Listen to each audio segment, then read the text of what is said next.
Have you noticed that you don't seem to be quite as bothered by the news lately? Like you just kind of scroll past a clip of an ice raid or a headline about another wildfire or the current death toll in Palestine without really having much of a reaction to it. Likewise, in that same scroll, you watch reels of kittens doing funny things and someone hosting their own version of a cooking show, maybe some ads of skincare products, hormone supplements, GLP-1s. You're crumpled up on the couch, staring at your phone, feeling a lot of nothing except tired and maybe an impulse to buy something or eat something or consume some other dopamine poking thing. You've been putting off getting into an exercise routine, waiting for a better time to pick up a creative hobby.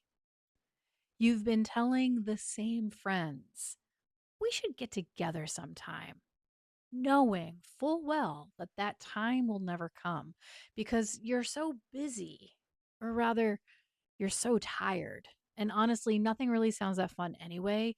It all just feels like work. If you're thinking, fuck, are you spying on me? Welcome. And no, I'm not spying on you. I just understand the outcomes of chronic stress and unresolved trauma. And I also know what you can start doing about it, which is why today we are going to talk about numbness, shutdown, functional freeze, the state of hypoarousal. We're going to talk about why you've lost your zest for life, who's benefiting from you becoming a zombie, and most importantly, what you can start doing to get yourself back online, but not the internet, online in your body. Welcome to Creative Self Care. I'm Crystal McLain, somatic practitioner, nervous system educator, and your guide to stress management, resilience building, and radical self reclamation. If you'd like to support this work and want to dive deeper with practical tools and a supportive community, come find us in the Uprising over at Patreon. To learn more, visit crystalmcleancreative.com. All right, my friend. If you know me, then you know I love to kick things off with a little bit of science because knowledge empowers you and it lets you know that I'm not just bullshitting you when it comes to all this self care stuff. Okay, so you being unfazed by catastrophic shit in the world doesn't necessarily mean that you're thick skinned, stoic, or naturally unbothered by things. It could be that you've gone numb or you're a sociopath. I don't know. We'll find out. Anyway, numbness happens when your body decides that a threat is inescapable, that there's simply too much stress to endure for too long, or when you've reached an epic state of burnout. When this happens, your nervous system makes a calculated decision to switch your body into a state called dorsal vagal shutdown. So, where fight or flight or the sympathetic response creates and uses energy, the freeze response or dorsal vagal shutdown conserves it. When your body is in a dorsal vagal state, it goes into a protective mode. So the heart rate drops and breathing becomes slow or shallow. Muscles get weak, so the body feels heavy or weighed down, and you feel really tired. Metabolism slows, digestion stalls, and your body temperature can even drop, causing your hands and feet to feel cold. Words become harder to access, life feels surreal and impossible, and your sensory processing. So, literally, your ability to feel starts to go numb, including your ability to feel joy, pleasure, and satisfaction. This is your body's way of coping when life feels like too much. And when your nervous system is stuck in this survival mode, your brain's going to come up with all sorts of creative ways to convince you to avoid anything that feels like effort, change, or challenge, even if those things are consciously perceived as, quote, good. That's why it's going to be harder to follow through with going on that walk or picking up that hobby or making plans with a friend. Your rational brain may know that going for a walk would probably make you feel better, that starting a hobby might actually be satisfying, that spending time with your friends may quite possibly be exactly what your body and soul need to feel alive again. You are intelligent and you can conceptualize that these things would benefit you and the quality of your life in some way. And yet, you can't seem to follow through. And that's just the shit you want to do. Never mind the things you don't want to do, like scheduling that overdue doctor's appointment, or catching up on chores, or establishing a boundary with somebody who's been draining you. When you feel incapable of following through or showing up in the ways that you wish you could, that opens up the door for all sorts of toxic beliefs and narratives. You might tell yourself that you're lazy or broken. You might think, what the fuck's wrong with me? Why can't I just fill in the blank? It seems so simple, right? Doing the dishes, taking a shower, making a call, but no, not you. Nothing can be easy for you. And so these narratives just add to the already insurmountable mountain of stress. My dear, dear friend, please trust me when I say that I know exactly how this feels.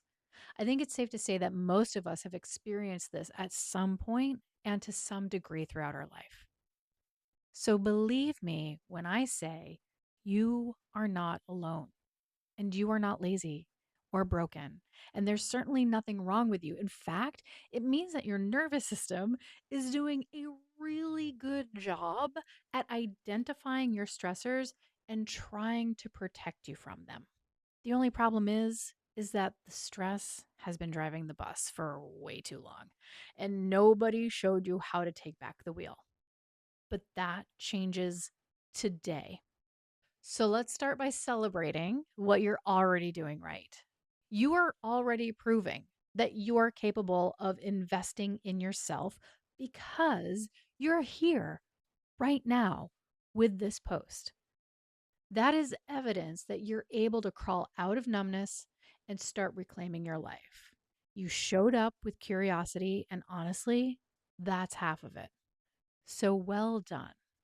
Okay, speaking of curiosity, I have a question. Who benefits from your zombiness? As important as it is to be empowered by science, it's also important to widen your perspective of curiosity, especially when you feel like you've lost your autonomy. We often ask ourselves questions like, what's wrong with me? But what if we asked a bigger question instead, like, who benefits from me staying numb? Because here's the thing, someone usually does, but it's definitely not you. It could be the manipulative family member who has an easier time controlling you when you're too depleted to push back. Maybe it's the narcissistic gaslighting partner who thrives when you're too exhausted to notice that they are the one keeping you in a state of hypervigilance and hypoarousal. Maybe it's the boss who loves how agreeable you are when you don't have the energy to advocate for yourself. Now, you might be wondering, okay, so why didn't I stand up to these people? Okay, for starters, you did not become passive because you're weak or conflict avoidant or spineless. You became passive because your nervous system did exactly what it's designed to do when a threat feels inescapable. It shuts down the parts of you that would fight back because fighting back felt too dangerous, too risky, or too impossible to sustain. Remember, your nervous system is actually doing all that it can to keep you safe, even if it seems counterintuitive. A lot of times we learn to dissociate during childhood when we're literally at our most vulnerable and completely dependent on someone else for our survival. That's some serious autonomic imprinting that we can carry throughout our entire lives. And it shows up as exhaustion, overwhelm, perfectionism, people pleasing. Unless, of course, we learn how to change those patterns. Anyway, Let's zoom out further. So, my next question is, what's the gain when an entire population is stuck in a dorsal ventral state? When actual policies, practices, and structures of a society are built in a way that keeps certain groups on top and other groups on the bottom or shut out completely, we get something called systemic oppression. And systemic oppression targets groups of people based on race, gender, and class. And in order for it to survive, it requires us to stay stuck in a state of hypoarousal. If we are too exhausted to go for a walk or to hang out with a friend or to schedule that appointment, we're definitely too numb, too tired, too fucking checked out to organize or vote or even notice that there's a problem, let alone resist the policies and societal structures that stand in our way of having a safe, healthy, and dignified life. When you're stuck in that flat, foggy dorsal vagal nothingness, too tired to notice the deliberate oppression, too tired to even want to fight for yourself, you're not just having a rough week. You are the exact result these systems aim to produce because a tired population becomes a compliant population. A numb population does not organize because it barely has the bandwidth to get through the fucking week, let alone question why the week is so hard to get through in the first place. Okay. So I know this sounds like a lot. So thank you for hanging in there. I do not say this to further overwhelm you. I just feel like we're in a moment where we don't have the luxury to fuck around and find out because honestly, we already have. We've fucked around and now we are finding out that shit is bad and we are tired. And for the love of all that is good in this world, I want something better for us. And I know that we can have it if we're brave enough to stop opting for comfort and compliance and to start stepping into our confidence and power. I want to recognize all the ways that we're being knocked down into dopamine addicted submission. And I want us to start getting a little bit angry about it because then at least we have some energy to work with instead of being paralyzed by our fear and exhaustion. And this doesn't mean you have to do anything drastic or commit to overextending yourself in any way. It simply means reconnecting with your body and having an honest conversation with yourself about whether or not you feel like you have agency over your energy, emotions, or self advocacy. And so, this is an invitation to join me as we build our courage and our confidence together. So, let's talk about how we do that. All right. So, if you're like most people, you probably want a quick fix to this problem.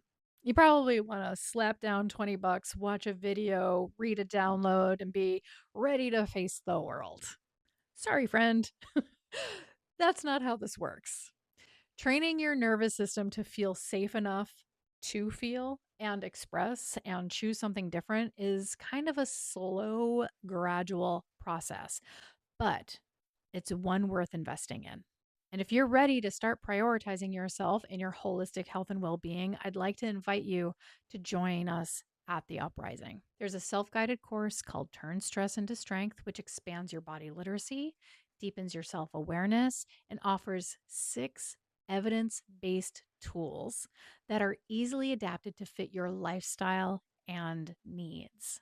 There's a bank of inspiration for self reclamation, and there's an ever growing library of somatic practices that increase emotional intelligence, help support your nervous system, and manage stress.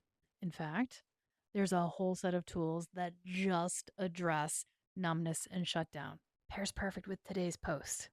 So, when you're done with this post, you can head over to Patreon, where I host the Uprising and get started today. I'd also like to mention that I offer all of this on a sliding scale because access to empowering, self regulating content should not be reserved for the privileged. Fuck that shit. Anyway, the way we get ourselves back online in our bodies is to give our bodies something to sense. And if we're coming from a place of trauma, it's important that we start with sensing things that have little to no emotional attachment to them. So things like the difference between warm and cold water, nerve strokes or gentle scalp massage, textures, wind, the weight of your body in the chair. The trick is to really pay attention to what you're feeling and then to name it. Describe it as best you can. Now, this may sound too simple and maybe even silly, but there's actually a lot going on with these practices. For starters, there's mindfulness, which is the act of paying attention with intention. Every time you bring your awareness back to your chosen focal point, you are increasing your brain's ability to interrupt that automatic shutdown state. You're reminding your conscious brain that you and it are in control. You may have an automatic reaction, but you also always have the final say in how you consciously respond, how you use your attention and energy. Mindfulness can also bring us out of things like panic attacks and addiction and rumination. Mindfulness is good stuff. And every time you engage your senses, you also stimulate cognitive development and support physical coordination. You're basically training your brain and your body to be better communicators so you, as a whole human, can function more effectively. Now, this is all amazing, but we also have to be honest with ourselves. Are we expecting to become fearless leaders in our own life and community after doing a few of these simple, silly exercises? Absolutely not. Nope. But we have to start somewhere. And this is a great place to start, especially if we've been numb and shut down for a long time. There's safety in its simplicity, and that's what the nervous system needs. It needs to trust that what it is sensing is okay, and it needs to trust you to be in control of the process.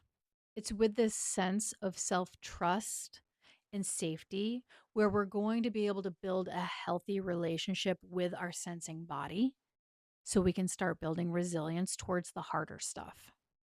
All right, my friend, go feel the wind on your face, the warmth of a cup of tea, the sensation of cold water running through your fingers. And remember that you are alive and you have agency.